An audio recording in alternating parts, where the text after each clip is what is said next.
सत्संग सुन के हरि नाम भज के भाई पाना भक्ति बर पाना। सत्संग सुन के नाम भज के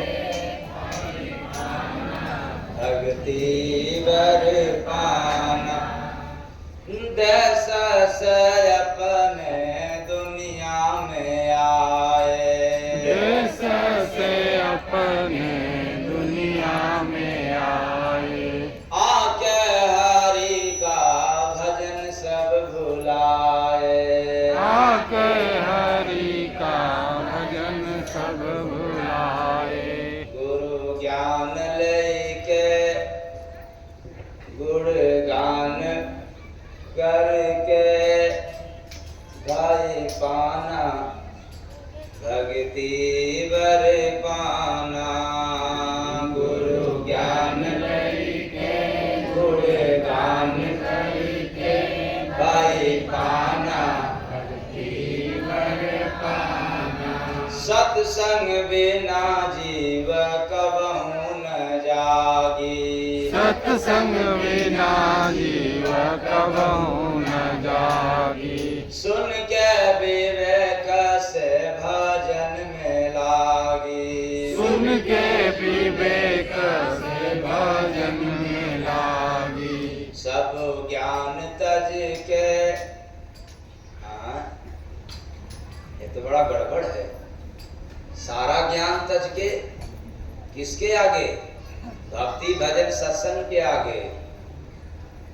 तो सब ज्ञान तज के गुरु ध्यान धर के भरी पाना भक्ति बर पाना। सब ज्ञान तज के गुरु ध्यान धर के भरी पाना भक्ति बर पाना। भक्ति है संत की जीव हितकारी, भक्ति है संत की जीव हितकारी। देते शरण में परम सुखकारी, देते शरण में परम सुखकारी। पहचान कई के यजमान बन के भाई पाना भक्ति बर पाना। पहचान करके यजमान कई के भाई पाना भक्ति बर पाना।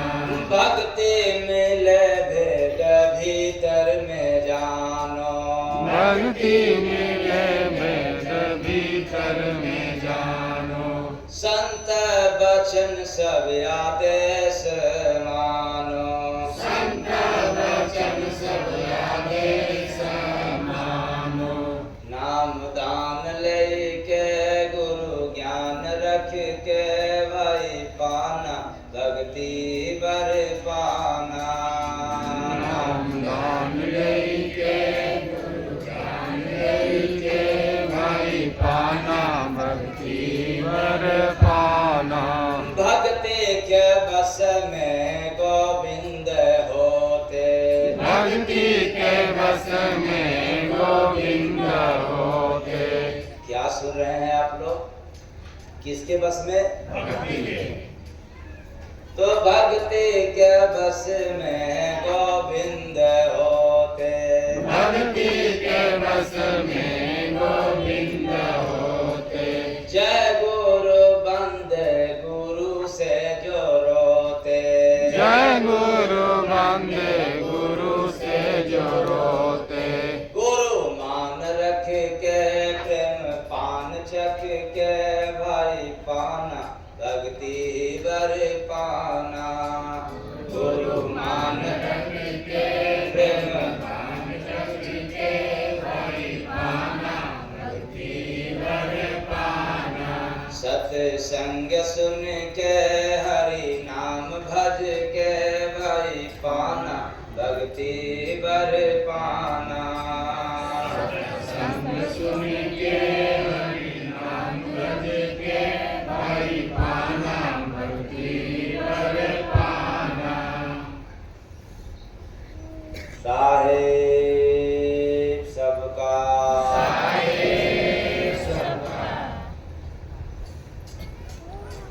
थोड़ा कुछ चार्ज होगा। हाँ, तो सत्य संग सुन के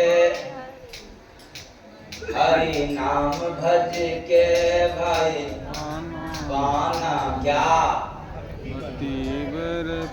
भक्ति नहीं, भक्ति बर। अब वही तो हम लोग केवल भक्ति है सुनते चले। बड़ी लीला है भक्ति, और भला क्यों नहीं लीला हो? जिसने लीला किया वो लीलाधारी बन गया, वह भी भक्ति करके लीलाधर बना। तो बताओ भक्ति में कितना लीला होगा।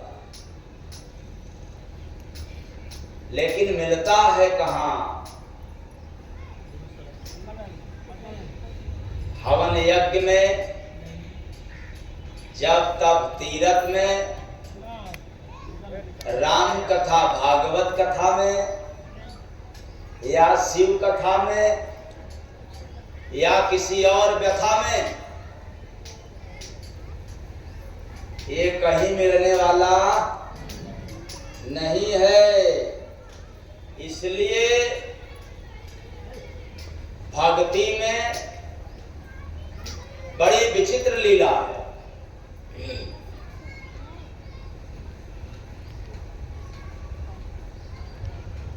और कैसे माना जाए कि ये विचित्र लीला है? भक्ति में तो पढ़ने से यह पता चलता है, मैं देखने से तो आप लोगों को नहीं कह सकता हूं, लेकिन पढ़ने से यह पता चलता है कि जितने लोगों ने भक्ति किया है वो संसार में कुछ न कुछ लीला करके चले गए। लीला वही किया है जिसने भक्ति किया है।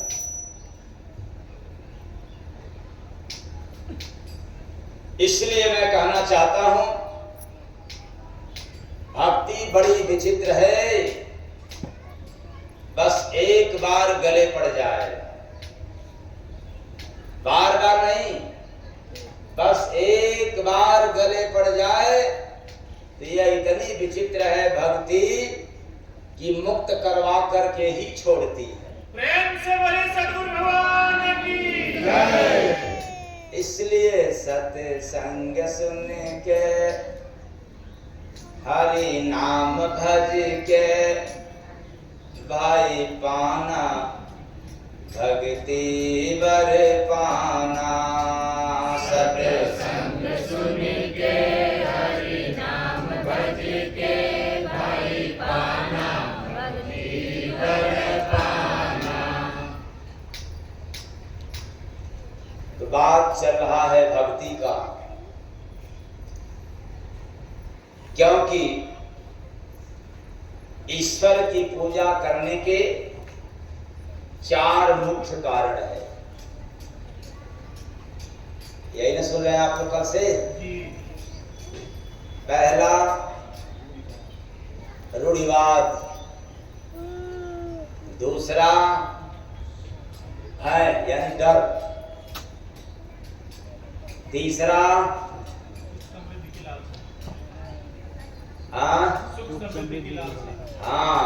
सुख समृद्धि की लालसा, चौथा प्रेम और आस्था।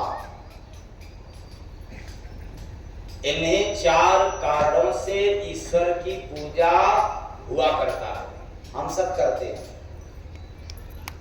जिसमें चल रहा है रूढ़िवाद के ऊपर। रूढ़िवाद का मतलब है रूढ़ परंपराओं को ज्यों का त्यों मान लेने वाली विचारधारा या प्रथा। ज्यों का त्यों, जैसे का तैसे, बस मान गया, जाना नहीं, मान लिया। इसी को कहते हैं रूढ़िवाद।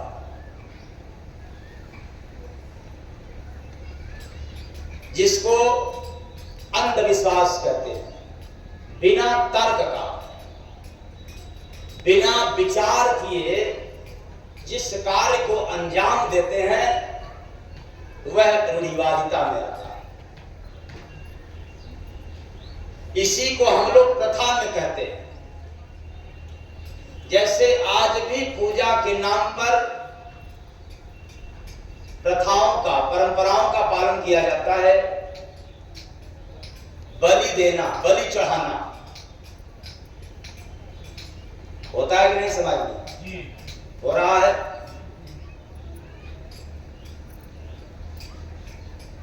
अब जरा तर्क करो शिक्षा के नजर से कि जब हम बलि चढ़ाते हैं किसी की तो हत्या करना पड़ेगा कि नहीं? चाहे वो मुर्गा का हो, चाहे वो भेड़ा का हो या सुअर का हो अथवा इंसान का हो। यहाँ छोटे छोटे बच्चों का भी बलि चढ़ा देते हैं लोग, अंधविश्वास में काट देते हैं, चढ़ा देते हैं। आयतें निकला करता है टीवी समाचार में, पेपर में। जरा सोचो। अब इसी पर विचार करना है, रूढ़िवादिता पर। अब यह हत्या करने वाले, बलि चढ़ाने वालों के दिमाग में क्या घर कर गया कि ये पहले से परंपरा चला आ रहा है, इसलिए ये सत्य है, सही है, मान करके बलि चढ़ाया करते हैं साल में एक बार या 2 बार।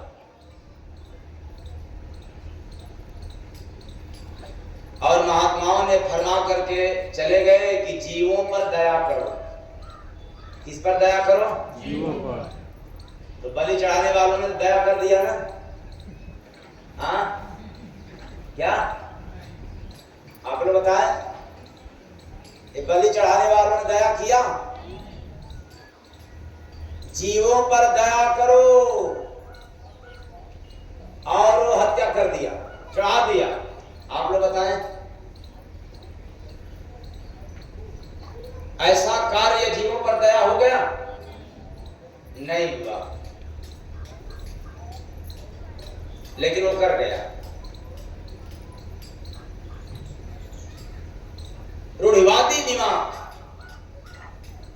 इस परंपरा को गलत नहीं साबित किया, तर्क नहीं किया, विचार विमर्श नहीं किया, सही समझ गया।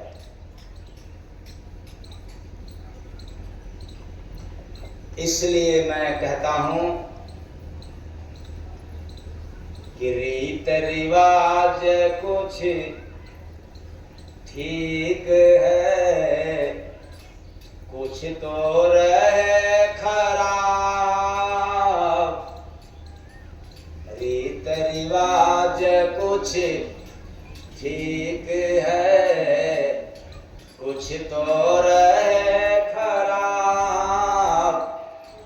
संत हटावे जय गुरु बंदे, हटता कभी न काब्रे बंदे, हटता कभी न काब्रे बंदे, हटता कभी न काब्रे। नकाब माने पर्दा, अंधविश्वास का पर्दा, ढोंग का, आडंबर का पर्दा पड़ा हुआ है। अनुभव के आगे पर्दा पड़ा है, इसलिए हम विचार विमर्श नहीं कर सकते। कुछ तो रीत रिवाज में गलीमत है, कुछ में तो बिल्कुल गलीमत नहीं है। जैसे रीत रिवाज निकल जाए कि भाई आपको खरीद करके कुछ देना है, दान स्वरूप, उपहार स्वरूप है प्रथा, लेकिन फिर भी गलीमत है, कुछ है। रीत रिवाज कुछ ठीक है निकला था महिलाओं के लिए। मायके वाले साड़ी खरीद के दे दें, ये प्रथा चला था, हमें याद है। इसलिए मैं दावे के साथ कहता हूं, काश ऐसी रीत रिवाज, ऐसी परंपराएं निकलता रहे, कुछ तो है राज। पहले था रिवाज मृत्यु के बाद 13वीं में लोग आटा यानी सिद्धा और कपड़ा साथ में कुछ दही लेकर के जाया करते थे। मेरे जमाने में था ऐसा, पता नहीं आप लोगों के जमाने में था कि,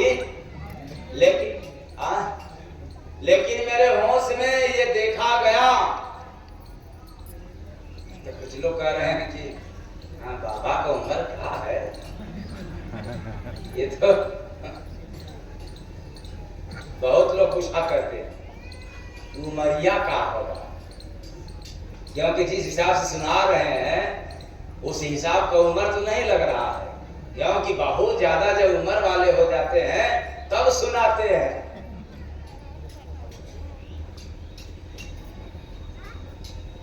तो मैंने अपने जमाने में देखा था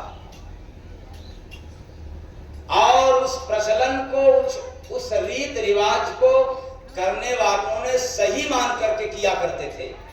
आज भी मृत्यु हो रही है, आज भी 13वीं हो रहा है, लेकिन अब वो कपड़ा, वो दही, वो आटा कहां चला गया?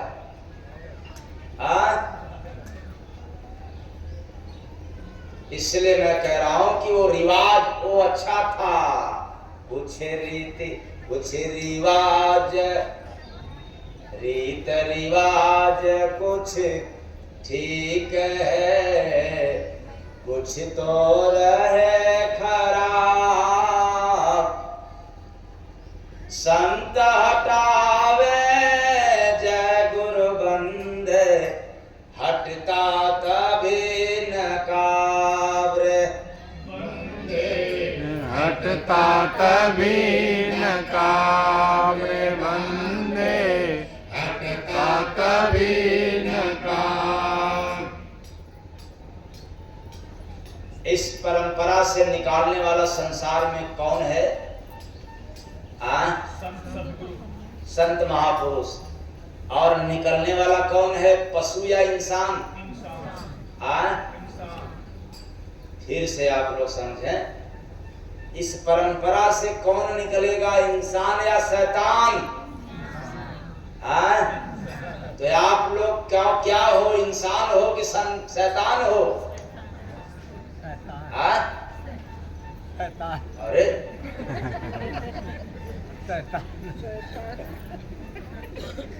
फिर से याद रखें, यह परंपरा को कायम करने वाला कौन है, इंसान की शैतान? इंसान। इस परंपरा से मुक्ति किसको चाहिए, इंसान को कि शैतान को? और सत्संग सुनने वाला इंसान होता है कि शैतान?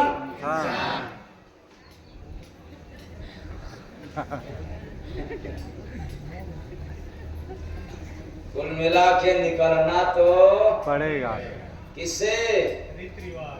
सत्संग सुन के हरि नाम भज के भाई पाना, भक्ति बर पाना। सत्संग सुन के हरि नाम भज के भाई पाना, भक्ति बर पाना। अरे तर्क करो, इससे निकलना चाहते हैं, लेकिन ये दुनियादारी निकलने देगा नहीं, इसलिए हमें तो जाना पड़ेगा कहां?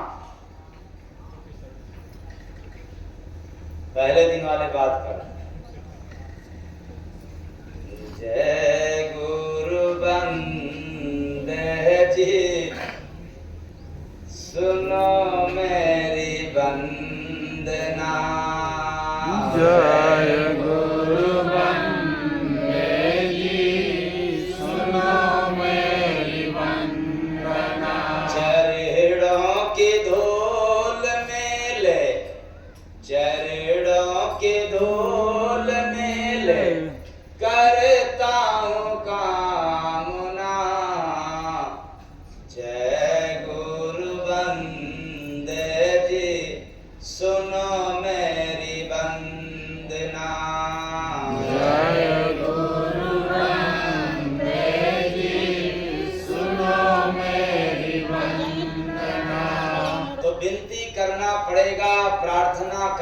पड़ेगा, भवसागर से पार होना हो, मकर जाल से मुक्ति चाहिए, ये रूढ़िवादिता से छुटकारा चाहिए, अंधविश्वास से हमें ऊपर उठना पड़े तो किसी संत सद्गुरु के शरण में जाकर के उनसे अरदास करना पड़ेगा, विनती करना पड़ेगा, निवेदन करना पड़ेगा। अगर ये नहीं करोगे तो महात्माओं के पास जाओगे, लाभ तो मिलेगा लेकिन वह लाभ नहीं मिलेगा जिस लाभ के लिए संत धरती पर आए हैं और भक्त बनने के लिए इंसान आए हुए। प्रेम से बोले सद्गुरु भगवान की जय। लाभ पाना हो तो संतों के शरण में विनती करना पड़ेगा, और जब विनती करोगे तो आपको दे देंगे एक मजबूत आधार जो दूसरे टाइम का था। ले लो रे भाई, ले लो, क्या धन दौलत ले लो रे भाई, भगति भजन का सहारा ले लो रे भाई, भगति भजन का सहारा। विचार करना, आपको सहारा दे देगा कोई महात्मा, कोई फकीर। और जब कोई महात्मा सहारा दे तब कैसा देता है? वो असली देता है, नकली नहीं देते। इसलिए सच्ची भक्ति जाना भाई, साहेब का आदेश मिलेगा, घट में जाकर चरण में प्रीत लगाकर मिलेगा, घट में जाकर चरण में प्रीत लगाकर। तो सच्ची भक्ति मतलब ये ढोंग आडंबर वाला, पाखंड वाला भक्ति नहीं। ये चार कारण है, रूढ़िवाद, डर, सुख समृद्धि की लालसा, प्रेम और आस्था। अब इसमें से आपको पता चल जाएगा कि महात्माओं के मिलने के बाद कौन सा भक्ति मिलेगा। प्रेम और आस्था वाला मिलेगा, सुख समृद्धि वाला मिलेगा, या डरने वाला मिलेगा कि हमेशा डरे रहें, या अंधविश्वास, ढोंग आडंबर, पाखंडों वाला मिल जाएगा। चार में से जरूर मिलेगा। तो कौन वाला चाहिए? कह तो रहे हो आप लोग, हाथ उठवा दें क्या? उठवाएंगे तो क्लास भी लेना पड़ेगा। सत्य को सबूत चाहिए, क्योंकि आजकल हम लोग कहने में बहुत माहिर हो गए, कथनी करनी में अंतर हो गया। अरे जय गुरु वंदे महाराज चैलेंज के साथ कहते हैं, कहो कम, तेरे अंदर प्रेम हो जाए, तेरा व्यवहार सुंदर हो जाए तो तुझे कहने की जरूरत नहीं है, तेरे तरफ से कहने वालों की लाइन लग जाएगी। लेकिन हम लोग दिखाते कुछ और और करते कुछ। इसमें का आप लोग कौन है, दिखाने वाला या करने वाले?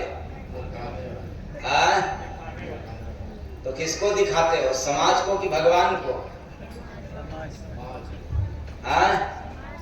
तो समाज अंधा है, इसलिए इंसान समाज को दिखाने के लिए परेशान है। अरे भगवान अंधा नहीं है, तेरा व्यवहार सुंदर हो जाए, भगवान सबको दिखा देगा। प्रेम से बोले सद्गुरु सरकार की जय। ये ढोंगी लोग, ये आडंबरी लोग, पाखंडी लोग दिखाते हैं भगवान को पाने के नाम पर, ये धर्म के नाम पर दिखाते हैं। और मैं कहता हूं भगवान अंधे नहीं है, आप दिखाओ मत, भगवान सबको दिखा देगा। लेकिन तब जब आप भक्ति पथ पर चलने वाले हो जाओगे तो सत्संग सुन के, आज का सत्संग सुन के, हरि नाम भज के भाई, पाना रुपया वाला वो गठरी पाना, बहुत कहाँ मिलता है? वो 3 दिन कार्यक्रम में जाना है तो क्या मिलेगा? खैरात बढ़ता है क्या? कुछ धन बढ़ता है तो मैं भी चलूं। ये कहता कौन है? जो लोभी होते। कौन? लोभी। और योगी को क्या चाहिए?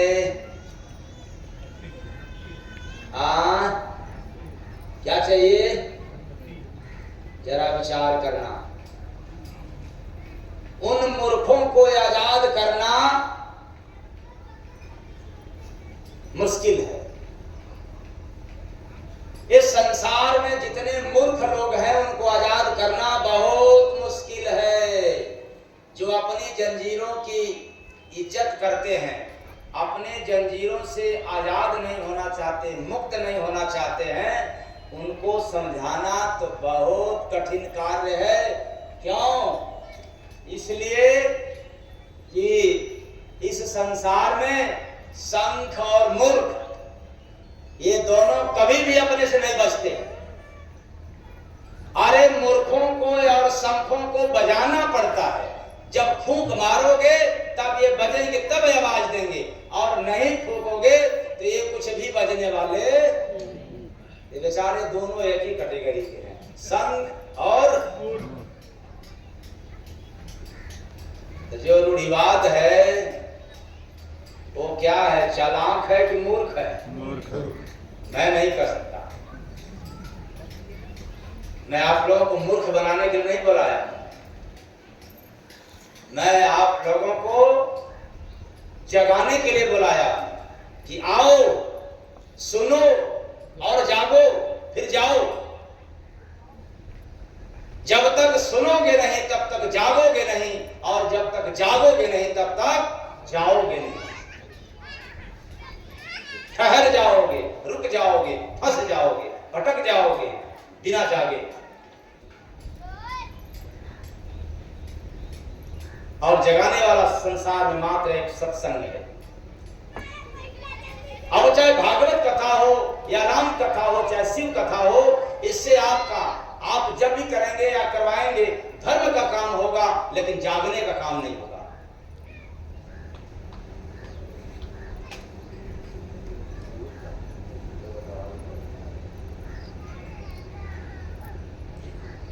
कहाँ बात था?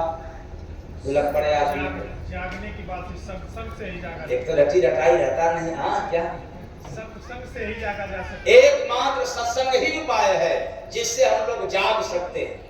सत्संग को छोड़कर मैं कह रहा हूं कि आप बार बार राम कथा करवाओ, आप भागवत करवाओ या कोई भी कथा करवाओ, कुरान पढ़ो डेली, फिर भी आप जाग नहीं सकते हो।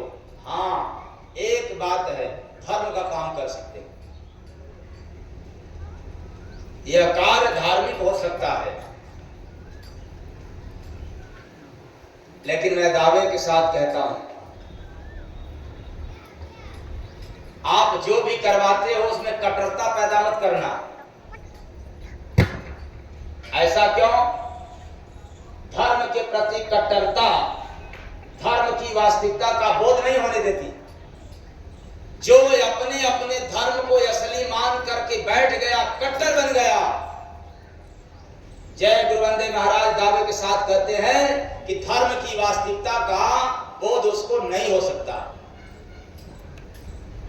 क्योंकि धर्म कट्टर बनाना नहीं सिखाता है।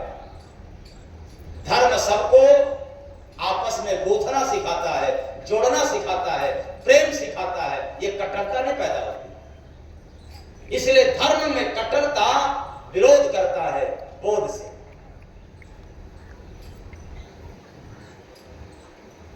इसीलिए मैं कहता हूं,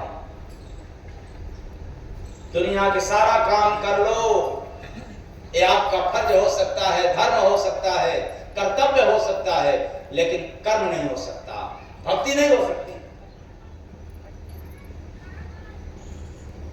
भक्ति तो मात्र एक ही जगह होती है, प्रथम भक्ति संतन कर। किसने बतलाया है? तुलसी बाबा ने बतला दिया। गोस्वामी बाबा ने लिख दिया, कलम चला दिया था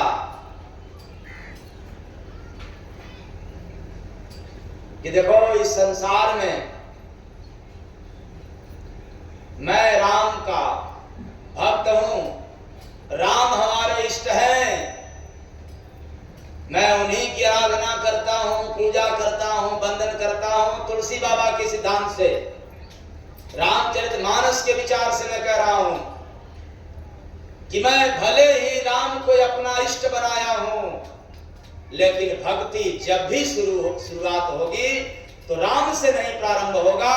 प्रथम भक्ति संतन कर, क्योंकि इष्ट राम ने ही बतलाया था। ये भगवान की तरफ से संदेश है, पैगाम है कि आप भले राम की पूजा कर लो, कृष्ण की पूजा कर लो, या अल्लाह की पूजा कर लो, अथवा किसी का दुर्गा की पूजा कर लो, लेकिन भक्ति पहली नहीं हो सकता। भगवान का सिद्धांत है, विचार है कि यह संसार में अगर भक्ति कोई है सबसे उत्तम तो वह है प्रथम भक्ति संतन कर। अब बड़ा भ्रम पैदा हो जाएगा, संत कौन है भाई? अरे वो तो कान फलाने हैं, इंसान तो है, यही बात। तो इंसान की पूजा करके क्या पाएंगे? इससे अच्छा है कि मंदिर की पूजा कर ले, वहां कुछ मिल जाएगा, यही बात। इसी बात को तो समझना है। और मेरा विशेष बल है कि यदि आपको लज्जा लगे, शर्म आए इंसान की पूजा करने में, बेशक मत पूजा करना, लेकिन एक बात चैलेंज के साथ कहता हूं, इंसान पूजा न करे लेकिन इंसान की कद्र कर ले, वही सबसे बड़ी उसकी पूजा हो जाए। प्रेम से बोलिए सद्गुरु भगवान की जय। इसकी कद्र कर दे, हाँ तो कदर करते हो ना आप लोग? हाँ कदर करते हो कि नहीं?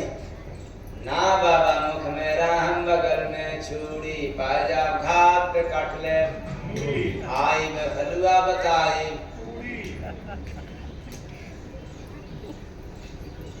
और इधर जप रहे हैं राम राम राम राम, अल्लाह अल्लाह का, बिस्मिल्लाह बिस्मिल्लाह। फायदे में कायदा बिगड़ गया। इसलिए मैं कहना चाहता हूं, पूजा पाठ एक व्यवस्था है, मन को फंसाने के लिए, मन को रिझाने के लिए, यह एक आस्था को जिंदा रखने का प्राथमिक विद्यालय है।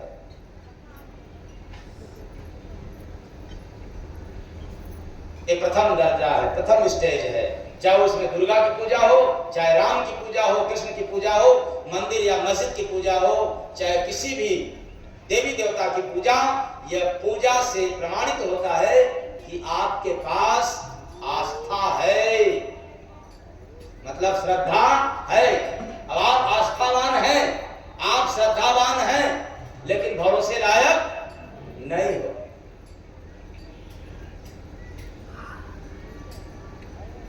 अब तो बड़ा दिक्कत हो गया, श्रद्धावान भी है लेकिन भरोसे लायक नहीं है। मतलब कैसे? आज किसी की पूजा और कल किसी और की पूजा, भरोसा हो गया ना? गुरु लोग क्या कहते हैं, भगवान एक है कि कई? एक। और मैं कहता हूं कि भगवान एक भी नहीं, भगवान एक से भी परे है, क्योंकि एक हुआ तो अनेक होना तय है, एक से ही अनेक होता है। इसी में तो मतभेद है।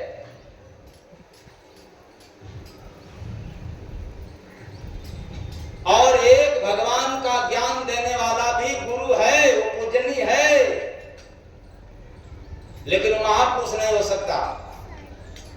तत्वदर्शी महात्मा नहीं हो सकता, वो सदगुरु नहीं कहलाया जा सकता, और वो जीवों का तारण तार करने वाला गुरु नहीं हो सकता।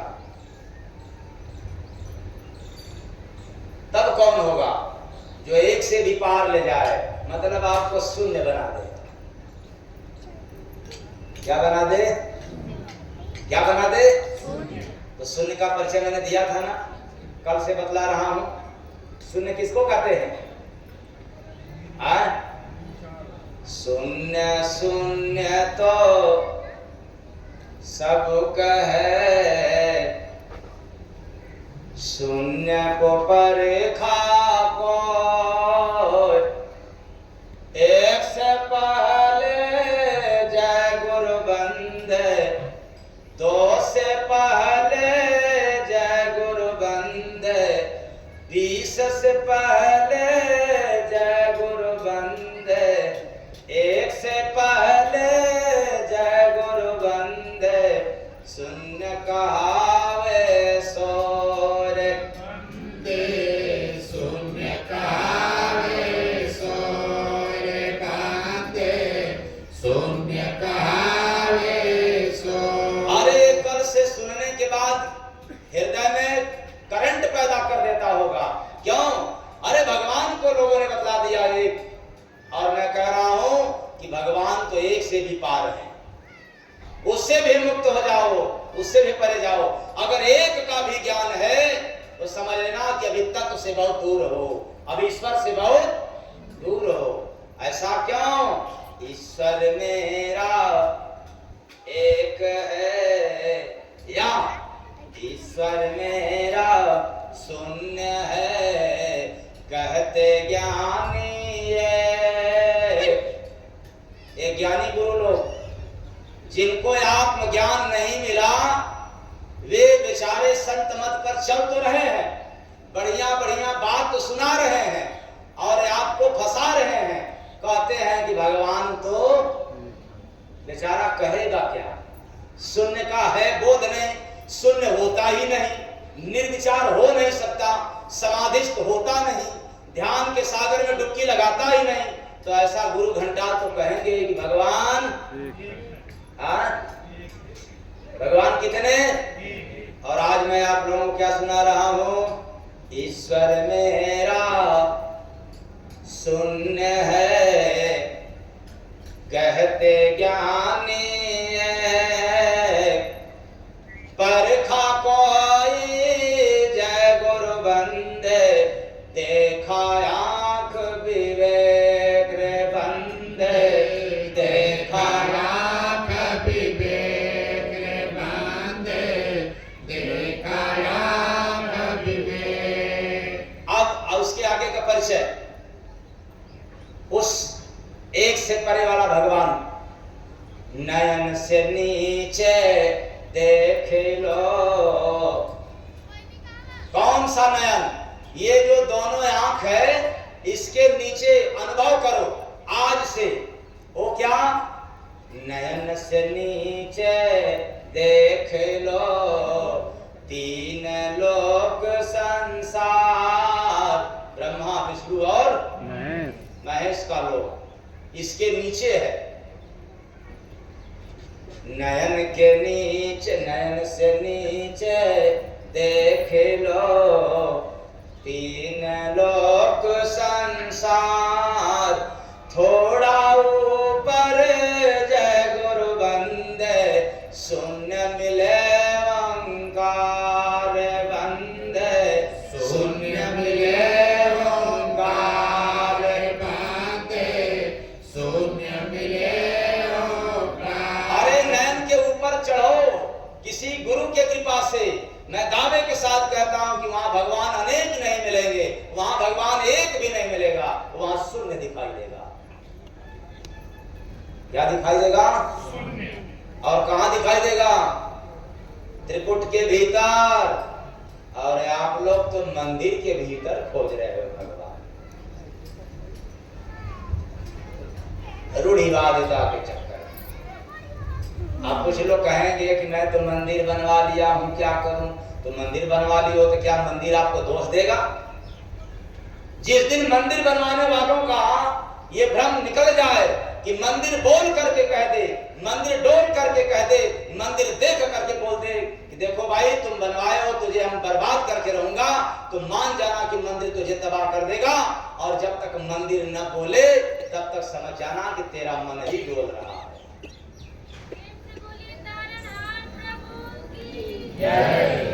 मंदिर कभी डोल बोल करके नहीं कह सकता, क्योंकि मंदिर को बोलने का और डोलने का पावर नहीं मिला है।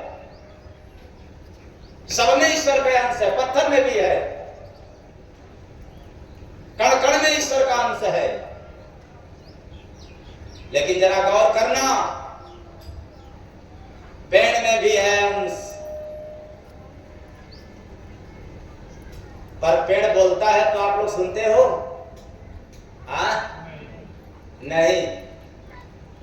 अच्छा, क्या बात है। और इंसान बोले तब ऐसे ही पत्थर आपस में बात कर लेंगे, खग जाने खग ही कह भाषा। ये इंसान के बस की बात नहीं है। इंसान बोलने वाला है और इंसान देखने वाला है, इंसान ही डोलने वाला है। इसलिए चेतन प्राणियों, पत्थर की मंदिर, पत्थर की मस्जिद कभी भी आपका न नुकसान किया है न कभी आपका फायदा किया है। अरे संसार में फायदा देने वाला इंसान है और संसार में नुकसान करने वाला इंसान है। कहां से मान गया, भ्रम पैदा हो गया, हम पूजा नहीं करेंगे तो देवी नाराज हो जाएंगी, देवता नाराज हो जाएंगे, बर्बाद करके रहेंगे। किसने कह दिया? कौन देखा? और जिसने देखा तो मना क्यों नहीं दे रहा है? देखा, मनाया नहीं, बल्कि आपको परंपरागत में ठेल दिया। क्या कह दिया? पूजा तो आपको करना। अरे उतना दिन पूजा किया, अगर कुछ दिन नहीं किया तो क्या, क्यों नुकसान किया?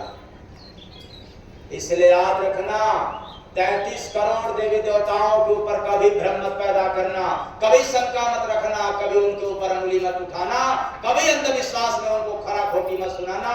ये देवी देवता किसी को न फायदा दे सकते हैं न किसी को नुकसान दे सकते हैं। प्रेम से बोलिए सद्गुरु भगवान की जय। इनको फायदा देने का भी अधिकार नहीं है वेदों पुराणों में। पढ़ करके बतला लेना, अगर कहीं फायदा देने का हो तो मुझे बतलाना। लेकिन एक बात है, ये हमारे 33 करोड़ देवी देवता हैं इंसान की रक्षा करने के लिए, शैतानों से युद्ध करने के लिए। इसलिए दुर्गा जब भी आई है संसार में तो इंसान का वध की है या राक्षस की? और जब इंसान भी राक्षस बन जाएगा तो उसका भी वध कर देगी। और इंसान के अंदर इंसानियत रहे तो दुर्गा क्या, 9 करोड़ दुर्गा भी लग जाएगी तो भी इंसान की एक बार वाका भी नहीं कर सकती।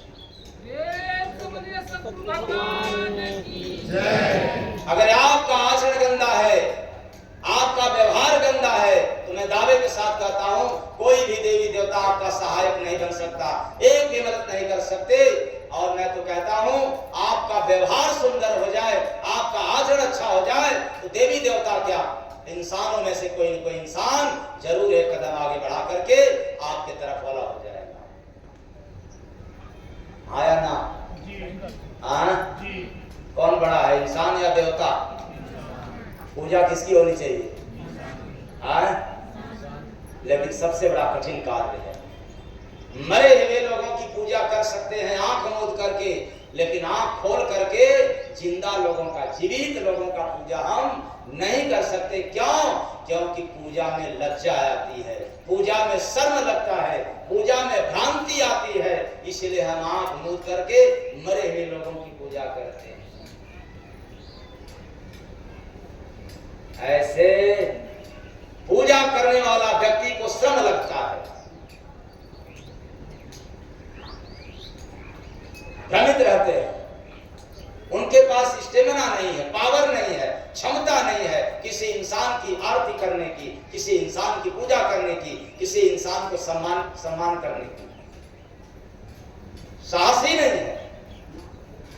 और जो नहीं है तो फिर आंख मूंद करके फिर त्वमेव माता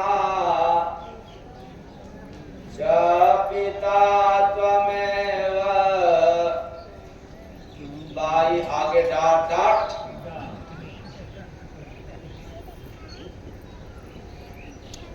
अब पुरानी बात तो याद आई गई।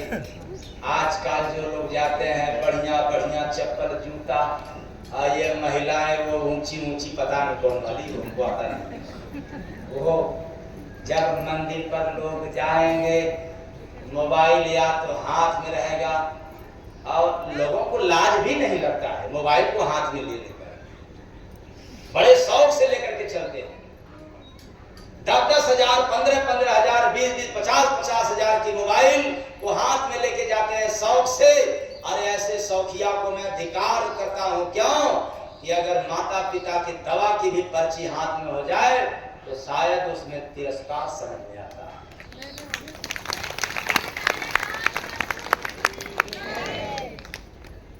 ये लोग दिखाते हैं मोबाइल मेरे पास है। हाँ, आप लोगों को है दिखाना, मेरे पास है या नहीं है, मैं क्या दिखाऊं।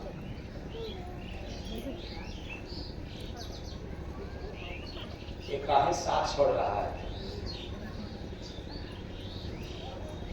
तो कहाँ बात थी? मोबाइल पर बात थी कि हमारे पास है, ये नहीं तो दिखाएं। हाँ, मोबाइल आप लोगों के पास है, दिखाया करना, कोई गम नहीं, कोई दिक्कत नहीं। लेकिन जितना शौक से मोबाइल दिखाते हो, अगर उतना ही शौक आपका मुंह अच्छा हो जाए तो मैं दावे के साथ कहता हूं कि मोबाइल को देखने वालों की संख्या कम हो जाएगी और आपके मुंह की तरफ देखने वालों की संख्या बढ़ जाएगी।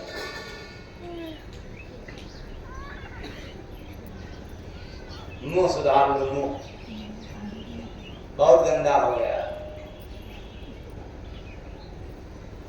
इसलिए मैं पूजा पाठ को गलत नहीं साबित कर सकता, न कभी करूंगा।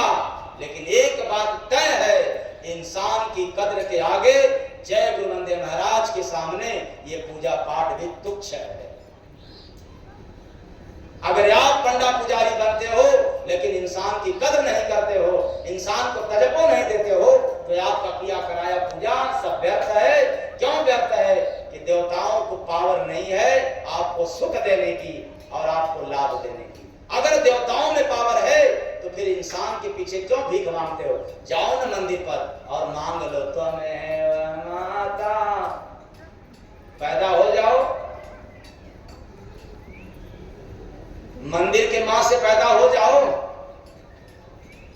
और मंदिर कोई भगवान कहने वाले को पापा जाकर के कहा करो, कहोगे कि नहीं? आज इंसानियत इस कदर चली गई धर्म के नाम पर, पूजा पाखंड के नाम पर, रूढ़िवादिता के नाम पर। आज इंसान की कदर करना समाप्त कर दिया। इसलिए मेरा बल है सबसे ज्यादा। मंदिर के देवता को भी पावर नहीं है आशीर्वाद देने से, रुक नहीं सकता। तब जब इंसान के अंदर इंसानियत आ जाए, तब मानव के भीतर मानवता आ जाए, तब सुन रहे हो यहाँ पर। लेकिन जब घर जाओगे तो भाई को देख करके भाई, और पड़ोसी को देख करके पड़ोसी, और देवरान को देख कर जेठान, और सासू को देख करके बहू, जल उठेगी।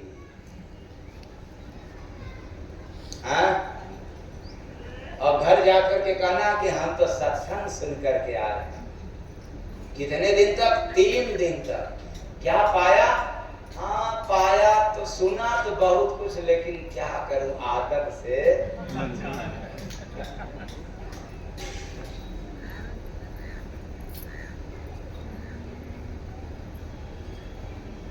आदत से मजबूर है।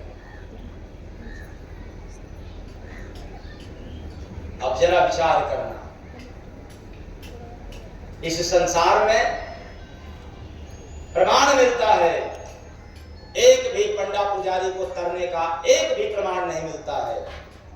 लेकिन भक्ति करने वालों का प्रमाण मिलता है। जिस घर में भक्ति रहे होता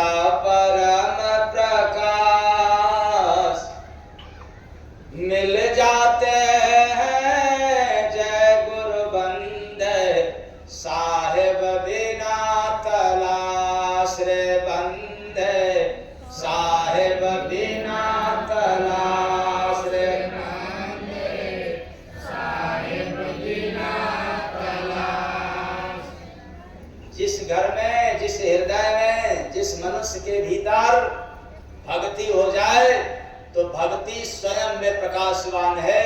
फिर भगवान को खोजने के लिए दौड़ना नहीं पड़ेगा, चलना नहीं पड़ेगा, घूमना नहीं पड़ेगा। बिना खोजे, बिना तलाश किए ही तेरे पास भगवान मिल जाएंगे। इसी तर्ज पर कबीर साहब ने अपने जमाने में कहा था कि मोको कहाँ ढूंढे रे बंदे, मैं तो तेरे पास हूं। ना वो मंदिर में है, न मस्जिद में है, न शिवालय में है, न कहीं और है। अरे वो तो पल भर की तलाश में मिल जाता है। क्यों कि रहने वाला कहाँ है? हर श्वासों की श्वास में। कहाँ नहीं है? वो हर जगह है। तो भक्ति मिलन भैंस में। अब हम लोग सोच लेते हैं कि अब तो भक्ति कर रहा हूं, भगत बन गया तो हमको क्या धारण करना पड़ेगा?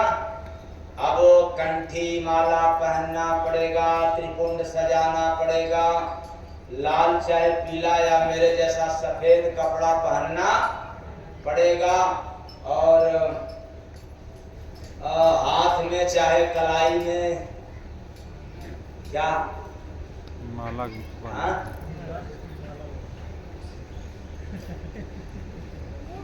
माला भी सजाना।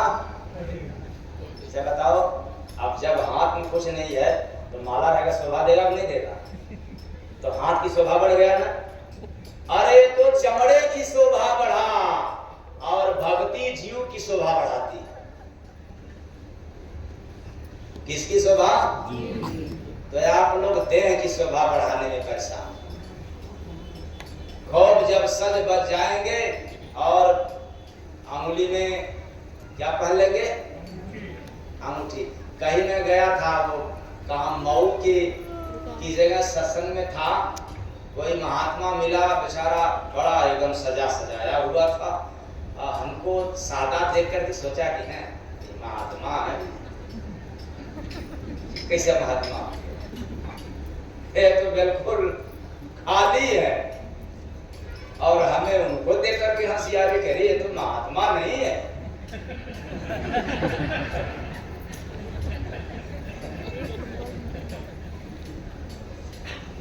क्योंकि महात्मा नहीं है, ये तो हमको नारी दिखाई दे रहा है।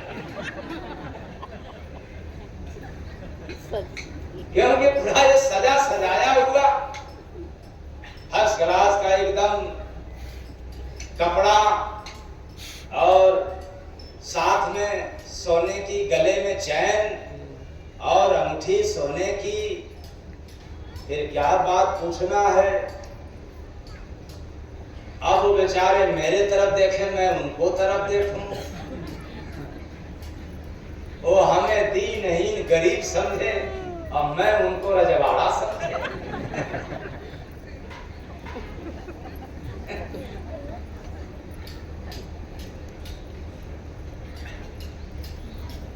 लेकिन हमने सोचा कि ये देखी देखा कब तक चलेगा? ये लगता है बोल नहीं पाएंगे तो हमें ही बोलना पड़ेगा। तब हालचाल के दौरान मैंने कहा कि आप तो बहुत अच्छे हैं,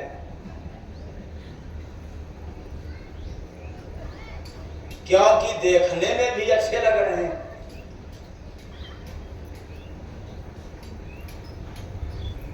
और मैं तो देखने में अच्छा लगता ही नहीं हूं। अरे आपकी तो उम्र भी अच्छी है, मेरा तो उम्र भी कच्ची है। तो कहे मतलब? हमने कहा मतलब इतने है कि आप मेरे से बड़ा श्रेष्ठ हैं उम्र में, और मैं कच्चा इसलिए हूं कि आपके उम्र वाली बात मैं सुना नहीं पाता। हम कच्ची कच्ची बात सुनाते हैं, मतलब ताजा ताजा सुनाते हैं। अगर लिखा हुआ कोई प्रश्न रखेंगे तो हम नहीं बतला पाएंगे, क्योंकि वो आपको याद है, आप याद किए हुए हैं, और हम वो सुनाते हैं जो हमें याद नहीं रहता।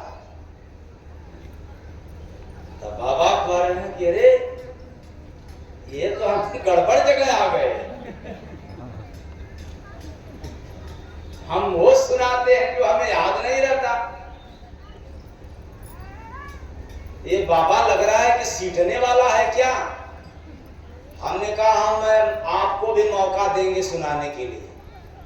तो कहे कि नहीं, पहले आप सुना लीजिएगा तब हम सुनाएंगे। हमने कहा बाबा इसी जगह मिस्टेक कर रहे हैं। अब आपको मालूम नहीं है इसलिए मैं कह रहा हूं, अगर पता रहता तो नहीं कहते। कहें क्या?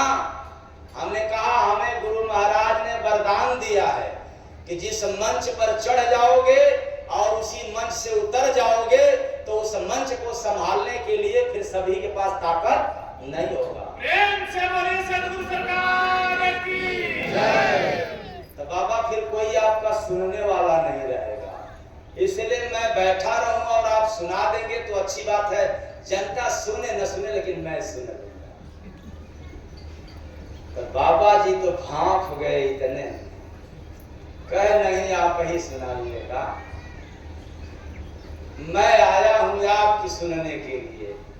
हमने कहा तब ठीक है, कुर्सी लगा करके कहीं बैठ जाइएगा, सुन लीजिएगा। मतलब क्या हुआ?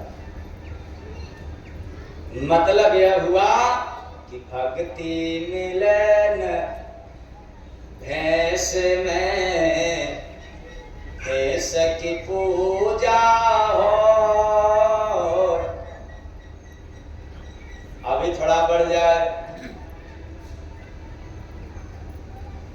काश हमारे महाराज जी भी जैसा अगर दाढ़ी आ जाए तो फिर क्या पूछना, लेकिन वो भी नहीं मेरे नसीब में है।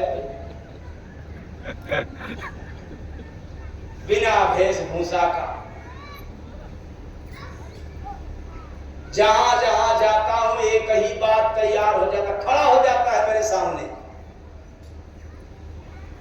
शुरू में नए लोग देखते हैं तो ये पहला दिमाग में प्रश्न खड़ा हो जाता है, यह बाबा हूं? अच्छा बोले आप लोग गलत कह रहा हूं कि सही कह रहा हूं? आप लोग पुराने हो गए, मेरे तरफ मत बोलना, अपने तरफ ही बोलना है। आप लोगों को भी कह रहा हूं, जो कोई व्यक्ति मेरे पास पहली बार आया होगा, क्या उसके दिमाग में यह बात नहीं घर किया होगा यही बाबा है? और ये सवाल आज भी, इस सवाल का मुझे मुकाबला करना पड़ता है। आज भी उम्र को लेकर के, वेशभूषा को लेकर के सवाल खड़ा कर देते हैं लोग। जहां भी जाते हैं, अरे बाबा आ रहे हैं बाबा। अब जो बेचारा जान रहा है उसको तो क्या पूछना है, वो तो भाव विभोर है, विह्वल है, पागल है। लेकिन अब लोग जब देख लेते हैं तो कहते हैं कि यही पागल है, असली पागल। ये बाबा कहां से आ गए? अरे तो बड़ा कम उम्र के हैं। लेकिन दूसरी भी घटना पाता हूं, अपनी जिंदगी की बात मैं कह रहा हूं। दूसरी घटना क्या बताता हूं, या तो कोई आकर के समस्या सुन लेता है, पूछ लेता है, तब उसके दिल में कुछ न कुछ हो जाता है। या तो जब सत्संग सुन लेता है तब कहता है कुछ न कुछ तो और उसके पहले यही बाबा है। इसलिए मैंने कहा भक्ति मिलन भैंस में भैंस की पूजा हो। लूट थाते जय गुरु बंदे परखन पाते कोरे बंदे परखन पाते कोरे बंदे परखन पाते को। संसार में न कोई भक्ति को परख पाता है और न भक्ति पथ पर चलने वालों को कोई परख पाता है। हाँ, भक्ति में गुण है, वो भगवान क्या पूरे संसार को परखा देता है कि देखो यहां भक्ति है। इसलिए जब भक्ति में कोई वेशभूषा नहीं तो मैं ललकार के कहता हूं कि भक्ति में कोई ढोंग या डंबर पाखंड भी नहीं हो सकता। इसलिए न कोई सजावट है, न कोई बनावट है, ना कोई दिखावट है। किसमें? भक्ति में। और आप लोगों को तो बनावट, दिखावट और सजावट चाहिए। इसलिए बन ठन करके जब लोग जाते हैं मंदिर पे तो महंगा महंगा मोबाइल बेचारे पॉकेट में रख लेते हैं और महंगा महंगा चप्पल जूता एकदम सीढ़ी के बगल में उतार देंगे, क्योंकि धूल लगने न पाए। हाँ, इधर भले गाना गाए, काली पीड़ के चरनिया का धूल दे दे, इधर गाएंगे, बड़ा बेवर होकर के गाएंगे, लेकिन धूल लगने और ना पाए तो जरा धूल में बैठ करके दिखा देना तो मैं समझूंगा। अरे चरनिया का धूल दे दे, आगे डाट डाट डाट, ये आगे आप लोग सुनाते, किसको याद है? ये लाइन किसको याद है?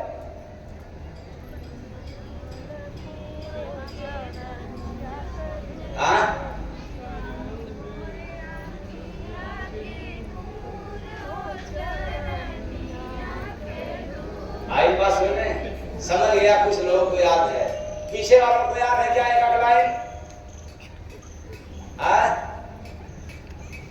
अच्छा, एक आदमी पीछे भी हाथ उठा रहे हैं, शाबाश। और कोई?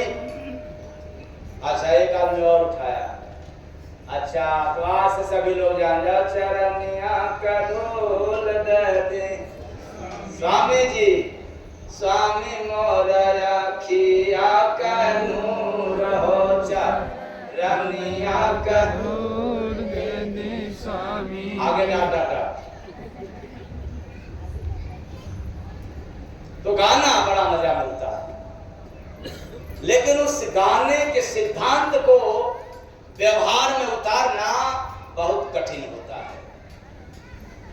कुछ लोगों को सुनता हूं, मैं भी अपने कानों से सुनता हूं कि हो हम झड़ुआ बहुरती रख लेती अपने पास, हो हम झड़ुआ बहुरती। लेकिन यहाँ तो इक्का दुक्का लोगों को देख करके किसी को झाड़ू लगाते हुए देखा ही नहीं हमने। और मैं चैलेंज के साथ कहता हूं कि सत्संग स्थल में जहां समाज इकट्ठा होता हो, यदि वहां चप्पल जूता और झाड़ू लगाने की सेवा भाव जाग जाए तो जय गुरु बंदे महाराज ललकार के कहते हैं, बिना माला घुमाए, बिना पूजा किए उसके अंदर वैराग्य भाव जाग जाता है। प्रेम से बोले सद्गुरु भगवान की जय। गाना तो आसान है कि चरनिया का धूल दे दे स्वामी जी, लेकिन पहले बाटी पैंट और बूट हो चरनिया।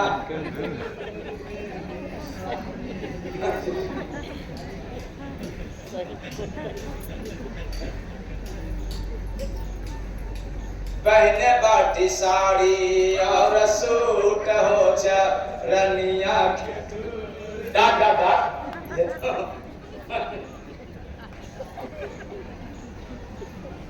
आसान है, हमें कुछ नहीं चाहिए लेकिन सब कुछ चाहिए। और मैं दावे के साथ कहता हूं, भक्ति में कोई दिखावट, सजावट, बनावट नहीं होता। इसलिए हम लोग चप्पल जूता के साथ गए, एक भी धूल लगने न पाए। चप्पल जूता को बिल्कुल सीढ़ी के बगल में उतारेंगे और चढ़ तो गया मंदिर के सामने। अब बात वही, प्रार्थना रटी रटाई रीत रिवाज के अनुसार, त्वमेव, तब तक बेचारा आंख भी मूंद करके श्रद्धा में त्वमेव। उसके बाद याद आ गया जो महंगा महंगा चप्पल जूता है। भगवान तो सामने है, चप्पल जूता पीछे है, बगल में है, त्वमेव माता च पिता त्वमेव त्वमेव रीत रिवाज। जरा भी कष्ट न होने पाए। हमने चढ़ करके दिखा दिया कि विनती कर लिया त्वमेव माता च पिता त्वमेव, लेकिन वो भाव नहीं जागा, वो श्रद्धा नहीं जागा।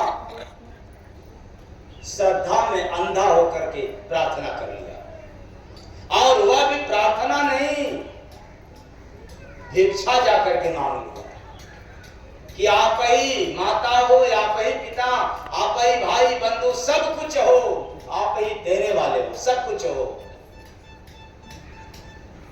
और मैं विनती कर रहा हूं कि मैं भिखारी हूं, तेरे द्वार पे मांगने के लिए आया हूं। याद रखना मंदिर के देवता, मैं आपके लिए नहीं आया हूं, अरे अपनी झोली भरने के लिए आपके पास आया। अंधविश्वास, तर्क नहीं है, श्रद्धा है लेकिन तर्क नहीं है, विचार नहीं है। इंसान से प्रेम बस मीठा मांगोगे तो मिल जाएगा, और श्रद्धा बस मंदिर से मीठा मांगोगे ये मिलने वाला नहीं। लेकिन इंसान से मांगोगे तब तो किससे मांगना चाहिए? लेकिन इंसान की कदर न करके जा रहा है भगवान के दरबार में मांगने के लिए। अगर भगवान देने वाले होते तो आप मानो न मानो, लेकिन जय गुरु वंदे महाराज ललकार के कहते हैं कि अगर देने वाला भगवान है तो भगवान के ऊपर भी उंगली उठना तय है। इसको कोई धरती पर उठने वाला नहीं हो सकता। इसलिए भगवान देने और लेने दोनों से परे है, मुक्त है। लेना देना ये तो व्यापार है, ये तो बिजनेस है, और परमात्मा के पास नो बिजनेस। तब वहां क्या फिटनेस है? क्या है? एकदम फिट फाट, दिमाग से, चित्त से, संसार से, समाज से फिटनेस हो, फिट फाट हो, तब वहां सुनवाई है। वरना जैसी करनी और वैसी भगवान देता नहीं है। और जो भगवान दे नहीं सकता तो भगवान आपसे कुछ मांग भी नहीं सकता। इसलिए वो देने से और लेने से मुक्त है, पार है, इसीलिए वो भगवान है। लेन देन संसार में है, उधार यहां पर है, व्यापार यहां पर है, व्यवहार यहां पर है, वहां इससे परे है। क्योंकि न वहां दिन है न रात, न वहां माया है, न वहां ब्रह्मा न विष्णु है, न महेश है, न वहां सूरज है, न चांद है, न वहां जन्म है, न मृत्यु है, न वहां कोई संपत्ति है। तो बताओ व्यापार कैसे होगा? जहां कुछ है ही नहीं, वहां एक भी नहीं है, केवल शून्य है, तो कैसा व्यापार होगा? काश एक भी होता तो एक देने के लिए लोग मांगते, लेकिन वहां तो एक भी नहीं है, केवल क्या है? शून्य। शून्य। सो भक्ति में मिलता है। याद रखना, भगवान कुछ देते नहीं, देने का सामर्थ्य अगर संसार में है तो माता और पिता को है, गुरु को है, भक्ति को है। इनसे आप बहुत कुछ पा सकते हो, और इनको छोड़ करके किसी से कुछ नहीं पा सकते। फिर से याद रखो, संसार में कौन कौन देने वाला है? माता और पिता ये देने वाले होते हैं। माता पिता ये देने वाले होते हैं, गुरु देने वाला होता है, भक्ति देने वाली है, बाकी सब कुछ लेने वाले हैं। क्या करना पड़ेगा? अगर मांगना है तो किससे मांगोगे? जिंदा व्यक्ति से हम मांग नहीं सकते, क्योंकि हम अहंकारी हैं, अभिमानी हैं। इसलिए कहते हैं हम किसी के सामने झुकने वाले नहीं हैं, तो नहीं मांग सकता। झुकोगे वहां जहां मंदिर होगा, मस्जिद होगा, धार्मिक स्थल होगा, जहां कुछ मिलने वाला नहीं वहां झुकते हो, और जहां सब कुछ मिलने वाला है वहां तो झुक नहीं सकते। यही चली आ रही परंपरा। हाँ, तो देने वाला कौन है? माता पिता और गुरु भक्ति, गुरु और गुरु की, ये सब देने वाले, ये लेते नहीं हैं, देते हैं। इसलिए मांगना है तो इनके पास, इनके गोद में जाकर के मांग लेना। बाकी कहीं भी मांगोगे ये अंधविश्वास में होगा। लहती बहती है, कहीं किसी का काम बन गया तो समझ जाते हैं कि बस इन्हीं से मेरा कल्याण हुआ, तो सबका क्यों नहीं हो जाए।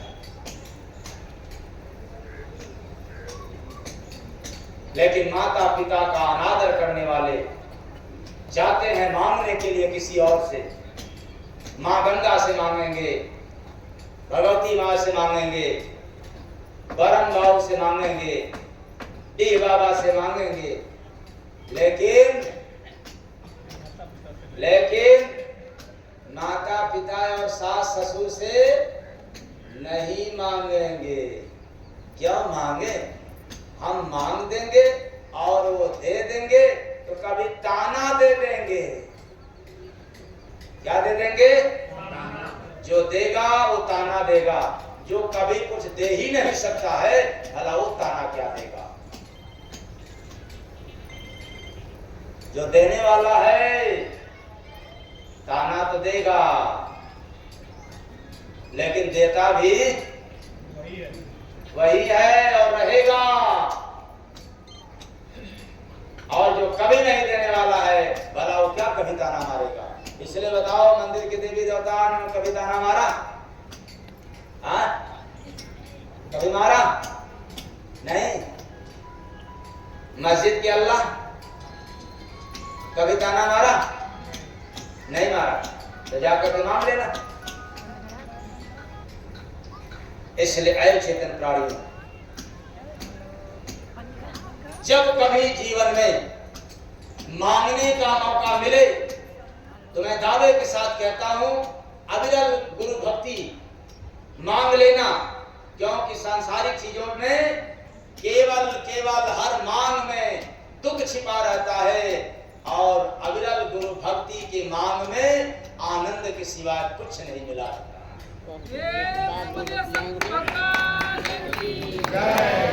उसमें कोई मिलावट है ही नहीं।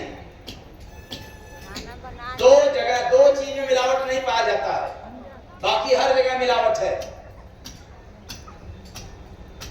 कहां कहां मिलावट नहीं है? धोखा में कोई मिलावट नहीं होता। शुद्ध धोखा, खांटी धोखा, आपको झटके का धोखा मिल जाएगा बिना मिलावट का। और अविरल गुरु भक्ति में रत्ती मात्र मिलावट नहीं होगा। वहां भी जो कुछ मिलेगा बिल्कुल शुद्ध मिलेगा।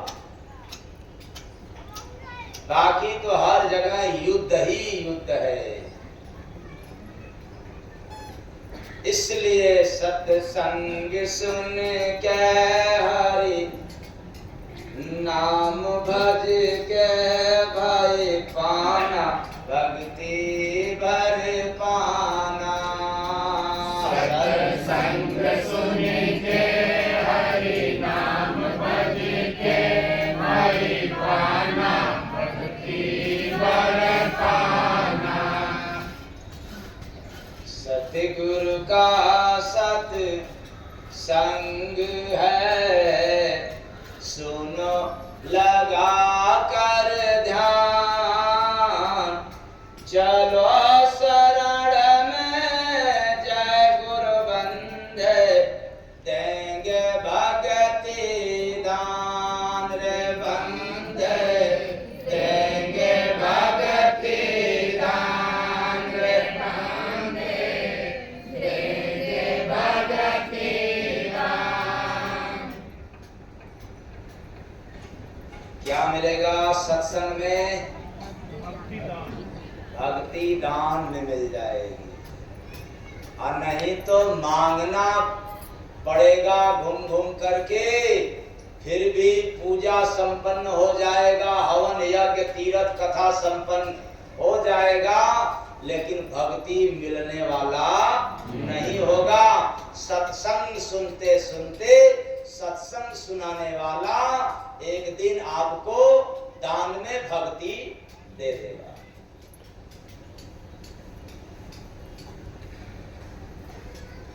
इसलिए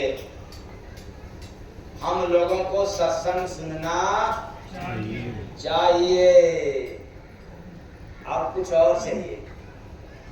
ऐसा एक अदालत देखा, ऐसा एक अदालत, ऐसा एक अदालत देखा, ऐसा एक अदालत। कोई जाके वहां कभी रे करता नहीं वकालत। ऐसा एक अदालत देखा, ऐसा एक अदालत, ऐसा एक अदालत देखा, ऐसा एक अदालत। असली न्याय वहीं पर होता, असली न्याय वहीं पर होता। जाकर अपराधी सब रोता, जाकर अपराधी सब रोता। मिला दंड रे गया जेल में, आवे बड़ा कयामत। ऐसा एक अदालत देखा, ऐसा एक अदालत, ऐसा एक अदालत देखा, ऐसा एक अदालत। देता हुक्म वहाँ पे हाकिम, देता हुक्म वहाँ पर हाकिम। अपराधी सब कहते जालिम, अपराधी सब कहते जालिम। वही सिपाही पीट रहे हैं, होता नहीं जमानत। ऐसा एक हाथ जोड़ सब करे हजूरी, हाथ जोड़ सब करे हजूरी। बेचारे मार की दशा देकर भी मार खाए नहीं। खाना तो बड़ी दूर है, ये समझ में आ रहा है कि अगला खा रहा है तो हमें भी खाना पड़ेगा। बस इतने फर्क है। तो हाथ जोड़ सब रहे करे हजूरी, हाथ जोड़ सब करे हजूरी। मांगे रहम पसार अजूरी, मांगे रहम पसारे हजूरी। मांग रहा जो हाकिम देता, कोई नहीं अमानत। ऐसा एक किया जो करनी लगा कैमरा, किया जो करनी लगा कैमरा। जय गुरु वंदे लखो पैतरा, जय गुरु वंदे लखो पैतरा। काल दरबार की अदालत में कैमरा लगा हुआ, इसलिए आज भी कहीं कहीं कैमरा लगा रहता है, और वहाँ क्या लिखा रहता है?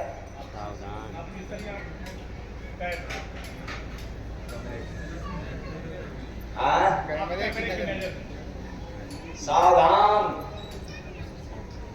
आप लोग कैमरे की नजर में हैं। लेकिन लिखवाना क्या चाहिए? मुस्कुराते रहिए, क्योंकि आप लोग कैमरे की, अरे जब कैमरे की नजर में हो, चोरी करोगे नहीं, हंसते रहोगे। रोगा वही, रोएगा वही जिसको चोरी करना है। बाप रे बाप, कैमरा लगा है, कैमरा लगा है, किधर जाऊं किधर जाऊं। अरे ये तो कैमरा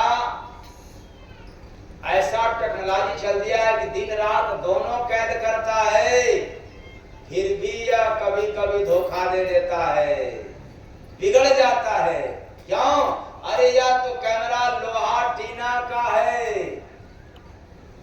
और जो काल के अदालत की कैमरा है वहां कोई लोहा टीना नहीं है जो जंग लग के खराब हो जाए। इसलिए सजग होकर के देखते रहना, जाग करके किसी भी काम को होश की अवस्था में करोगे तो उसके कैमरा से बच जाओगे। बेहोशी की हालत में करोगे तो कैमरा में कैद हो जाओगे, अब पकड़े जाओगे और इधर कहोगे कि नहीं मैंने कोई जुर्म नहीं किया, मैंने ऐसा कोई अपराध नहीं किया, हुजूर मुझे छोड़ दिया जाए, तो क्या करेगा? वो कैमरा की सीन तेरे सामने रख देगा, बोल ये कौन है? तब क्या कहोगे? कुछ बोली आएगी? तब वही सामने देखोगे कि वही दशा मेरा भी होगा। कौन? जो आगे वाले का हो रहा है।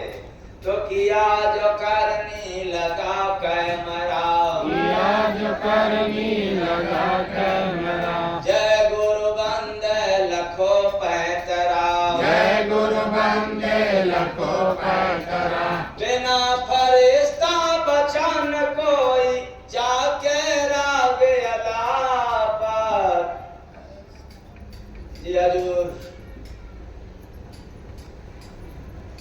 जन्म जन्म का पापी हूँ हजूर, मुझे छोड़ दिया जाए, एक बार मौका दे दिया जाए। ये बार बार राग अलागता है, थर्राता है जीव, शरीर नहीं। शरीर तो नश्वर मुर्दा था, इसी जगह रह गया, लेकिन जीव का नाश नहीं होता है। जैसे संसार में कमाए हुए रुपए का परिवार में हिसाब होता है, उसी तरह से जीव का यानी श्वास का हिसाब ओंकार के दरबार में होता है। तो वहां जाकर के हिसाब तो देना पड़ेगा, 99 100 की नहीं, श्वास की गिनती का हिसाब देना पड़ेगा। कितनी बार श्वास को कहां कहां खर्च किया है, ये सब कैमरा में कैद है। झूठ बोलने से भी वहां बात चलने वाला नहीं है। अरे सफाई भी देना चाहो तो भी नहीं दे पाओगे, और यहाँ तक कि तेरे पास तेरे तरफ से कोई वहां जाकर के वकालत भी करने वाला नहीं होता। मतलब वहां न्याय असली होता है, एक पक्षा होता है। अगर दो पक्ष हो गया तो फिर तू मैं हो जाएगा।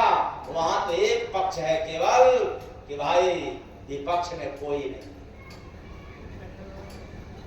विपक्ष में जो मैं कह रहा हूं वो गलत नहीं कह रहा हूं, क्योंकि वो कैमरा कह रहा है, इसलिए वह पक्ष मजबूत रहता है, उसके ऊपर दाग नहीं लगता है। काल सबको घेरता है, मौत घर घर हो रही है, लेकिन मौत के ऊपर उंगली कभी कोई दाग नहीं लगा सका। क्यों? क्योंकि मौत कभी भी अन्याय नहीं करता, मौत कभी किसी के साथ जुर्म नहीं करता है, क्योंकि मौत उम्र से नहीं होता है, मौत जब भी होता है श्वास की गिनती से होता है। प्रेम से बोले स्वामी जगन्नाथ जी महाराज की जय। मौत श्वास की गणना से होती है, कर्मों के अनुसार श्वास की गिनती मिलता है। इसलिए चेतन प्राणियों, यह काल दरबार रूपी अदालत को हमने देखा। क्या देखा? कि वहां कोई भी आपके तरफ से पैरवी रूपी वकालत करने के लिए न कोई संतरी, न कोई मंत्री, न कोई नेता, न कोई परेता, कोई वहां जाने वाला नहीं होता। फोन करिए 10 मिनट। इसीलिए वहां असली न्याय होता है। और जितने अपराधी हैं वहां जाते ही जाते थर थर कांपने लग जाते हैं कि मैंने जन्म जन्म तक बड़ा चूक किया, बड़ा पाप किया, चोरी किया, बेईमानी किया, कपट किया, राग द्वेष किया, बुराई किया, लेकिन दान पुण्य परोपकार भक्ति भजन सेवा का काम तो हमने कभी देख ही नहीं रहा हूँ। अगर थोड़ा बहुत झलक में आया भी तो पता चला कि बस केवल हवा के झोंका जैसा आया और चला गया, बाकी सब अंधेरा ही अंधेरा, ब्लैक लिस्ट। सब अंधविश्वास वाला काम किया, पूजा किया, कोई गणना नहीं वहां। मंदिर आलिशान बनवाए हो, वहां कोई गणना नहीं। सुंदर पाठ है, आप डेली करते थे, वहां कोई गणना नहीं इसकी। 33 करोड़ देवी देवताओं की पूजा करके गया, वहां कोई गणना नहीं, कोई स्थान नहीं। कितना धन दौलत कमा कर गए हो, वहां कोई गणना नहीं। आप राम कथा सुन करके गए हो, सुना करके गए हो, हमने यज्ञ करके या करवा करके गए हो, उस अदालत में रत्ती मात्र इसकी गणना नहीं है। अगर उस अदालत में कोई गणना है तो नेक कार्य का है, सुंदर व्यवहार का है, भक्ति भजन और सेवा सत्संग का होता है। इसके सिवा किसी का महत्व नहीं है वहां।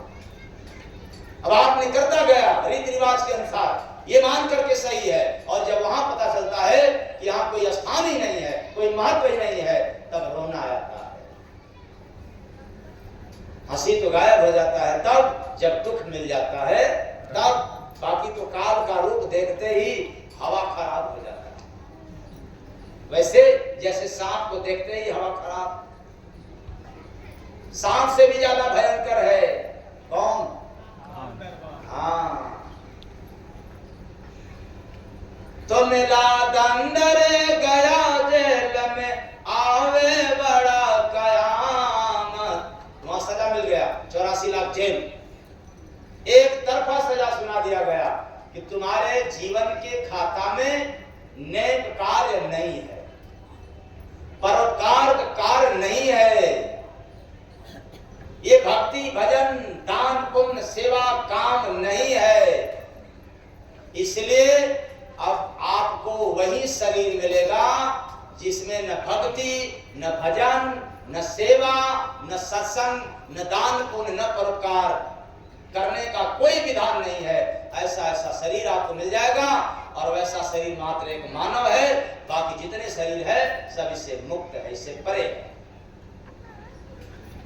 सजा मिल जाता है जेल के तौर पर। अब भुगतना तो कोई बचाने वाला, और बचाने वाला भक्ति है, भजन है, सेवा है, सत्संग है, सो हुआ नहीं।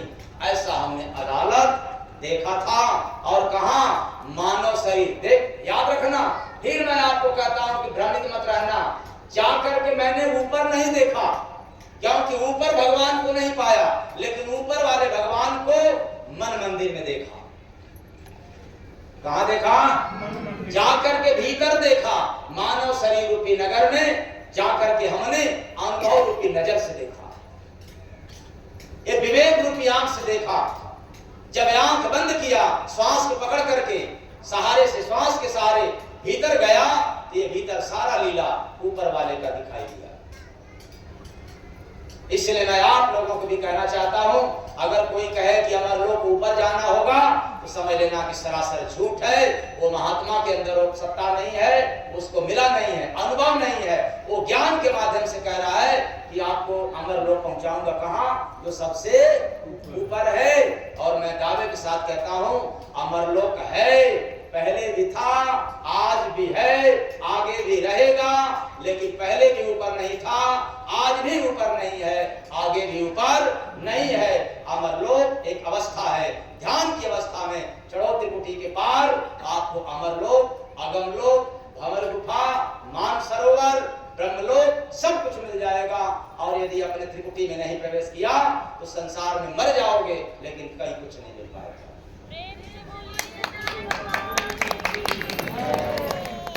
तो हमने ऐसा दरबार देखा भीतर जाकर।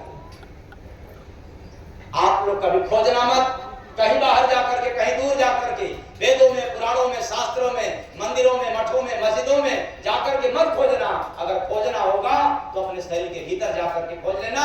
मैं दावे के साथ कहता हूं कि मिल जाएगा, और बाहर गया तो कभी नहीं मिलेगा, भटक जाओ। इसलिए भटकाने वाले ज्ञान देने के लिए तमाम लोग हैं, और आपको वही बात तुरंत सूझ जाती है। भय के मारे, डर के मारे, यदि हम उनकी पूजा नहीं करेंगे, वो वहां नहीं जाएंगे, तो हमारा नुकसान है। नुकसान तो तब होता है जब हम अपने श्वास को याद नहीं करते हैं, अपने मन मंदिर में प्रवेश नहीं करते हैं, तो आपका नुकसान है।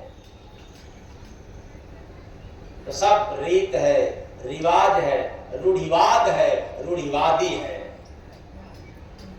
और आज हम लोग रूढ़िवादिता के मकड़ जाल में फंसे हुए हैं। तो ईश्वर की पूजा के लिए 4 मुख्य कारण, जिसमें प्रथम रूढ़िवाद।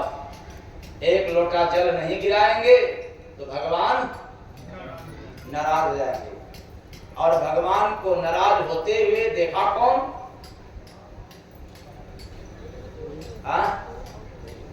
देखा किसी ने नहीं, पर कहने वालों ने कह दिया। लेकिन हमने देखा है कि भगवान आज तक, जब से सृष्टि चला, आज तक भगवान किसी से रुष्ट नहीं हुए। क्यों? ये प्रमाण है वेदों पुराणों में, शास्त्रों में। भगवान रूठ जाए तो क्या कुछ नहीं होगा, क्योंकि गुरु मना सकता है। ऐसी पावर भगवान के द्वारा गुरु को मिला हुआ। भगवान की जय। लेकिन यह भी वेद विदित है, गुरु रूठ जाए तो भगवान भी नहीं मना सकते। तो मैं इस पर कहना चाहता हूं, अगर ऐसा कोई फटकार देने वाला गुरु हो, आपको अपने शरण से भगा रहा हो, मार मार के भगा रहा हो, तो वास्तव में मत भागना। क्यों? ऐसा क्यों कि अगर गुरु के भगाए पर संसार में देवी देवता, भगवान क्या, देवी देवताओं को भी क्षमता नहीं है कि आपको जगह दे दे।